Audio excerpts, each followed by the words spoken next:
Pemirsa, pernikahan massal di Ciamis, Jawa Barat dengan konsep Pilpres ini cukup unik dan juga viral di media sosial. Lalu bagaimana awalnya ide kreatif ini muncul? Sudah bergabung bersama kami Kiai Haji Donob Hanafi selaku Ketua Yayasan Pondok Pesantren Miftahul Huda II. Assalamualaikum, selamat siang Pak Kiai. Assalamualaikum warahmatullahi wabarakatuh. Pak Kiai, ini kan cukup akhirnya menjadi viral begitu ya. Sebenarnya konsepnya, idenya ini berawal dari mana Pak? Mungkin bisa diinformasikan.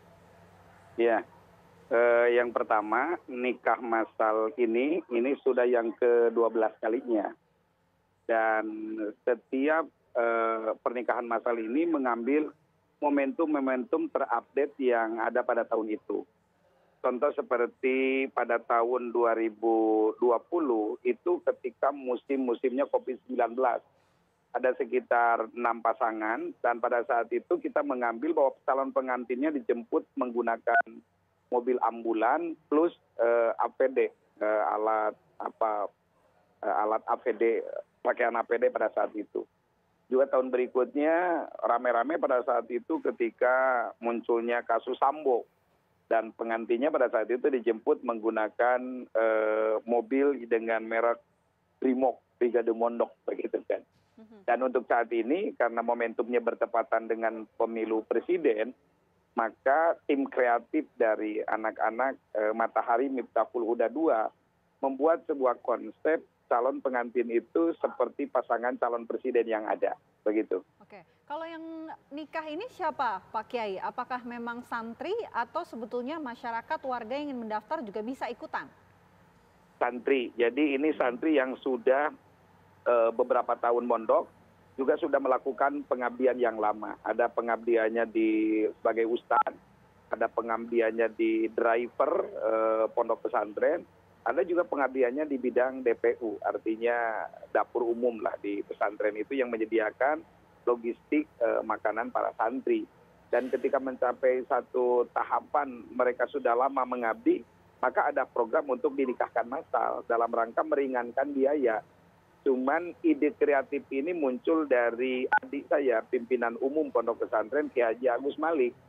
Yang pertama sebagai proses pembelajaran dikaitkan dengan momentum-momentum yang terjadi pada saat acara berlangsung. Oke.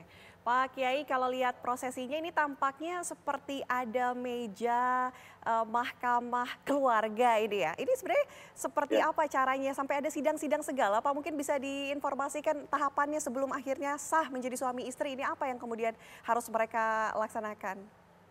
Ya, enggak. Karena Pilpres saat ini kan ini perlu dengan haru biru. Dan itu menjadi atensi besar di tengah-tengah masyarakat ketika ada kasus MK begitu kan.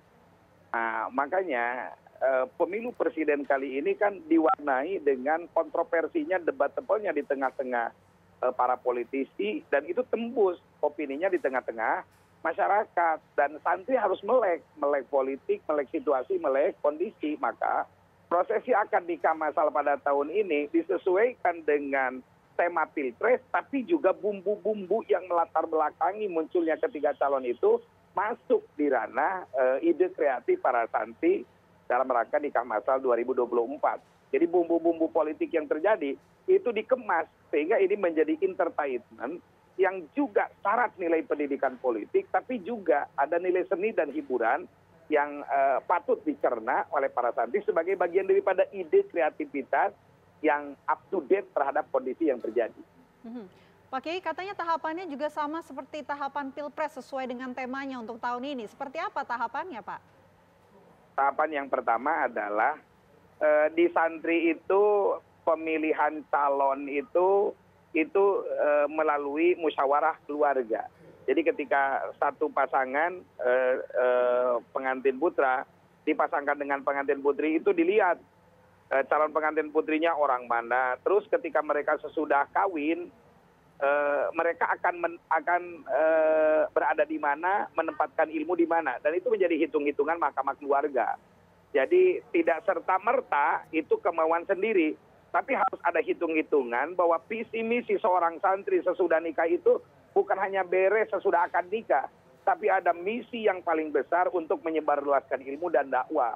Makanya pemilihan pasangan ini ada dua dua tahapan. Yang pertama melalui tahapan istihoroh, yang kedua melalui tahapan musyawarah, yaitu mahkamah keluarga.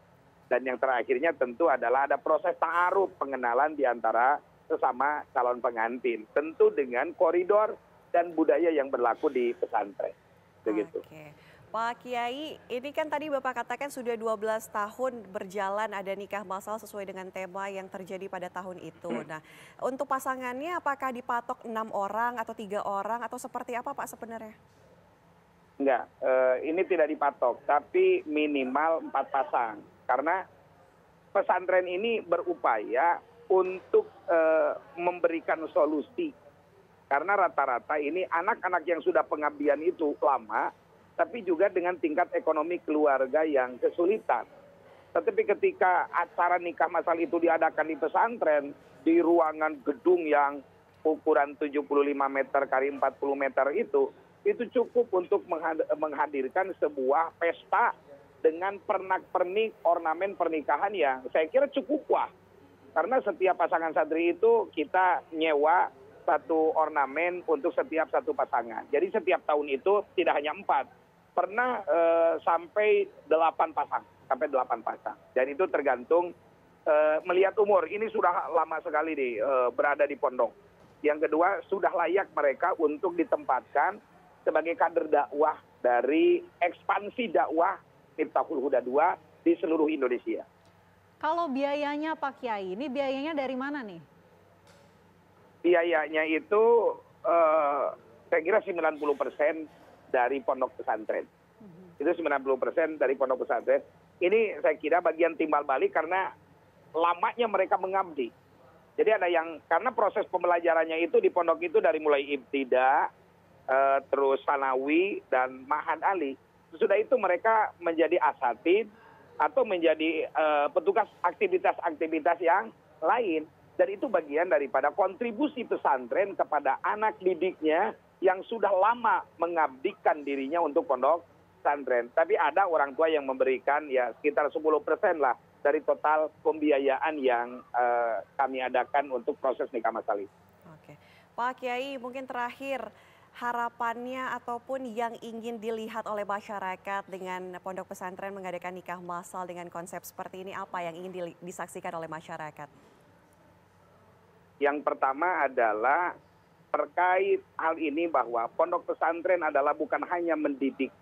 Pondok pesantren bukan hanya mengajarkan ilmu-ilmu normatif dan adaptif, tetapi pondok pesantren adalah salah satu lembaga yang bisa memberikan solusi atas problematika yang terjadi di masyarakat berkaitan dengan kesulitan ekonomi. Jadi mereka bisa menyelenggarakan nikah secara sah menurut hukum syariat, tapi juga layak mereka mengadakan sebuah pesta pernikahan.